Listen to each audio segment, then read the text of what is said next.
Hello, good afternoon. 4:30 PM, December 28. Ano yung mga piniprecon namin yan. Ito mga gray, 1, 2. Hindi nakasama yun doon. Stag lang pala yun. Dalawa yan eh, 1, 2. Itong tatlo na gray. Yung titignan ko kung meron pang pwede doon sa mga ibang winners. Ito kakapanalo lang nung 24. Ayan. Medyo nagkasugat siya sa picture. 3-time winner na to. Going. Ilang taon na ba to?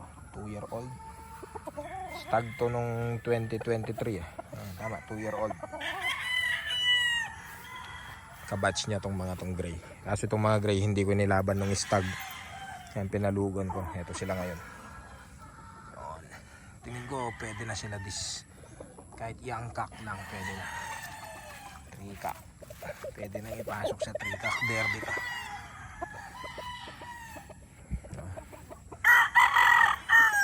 Wala na, naubos na yung manok. Yung mga nandun, di na po pwede yan. Yung mga nandito banda. Ang winner this year stag. Yung mga yan. Tapos yung doon, mga off-season, mga tig 6 months, 7 months, mga May at saka June born hatch. Itong mga to, may katapusan. Medyo may forma naman. Ayan. Nag-breed akong off-season para may mapalugon. Lagi kasing wala, kawawa ako sa cock derby. Lagi kong nilalaban, 16 months. At least ito, kahit umidad lang ng mga 2-year-old hanggang 30 months, pwede na.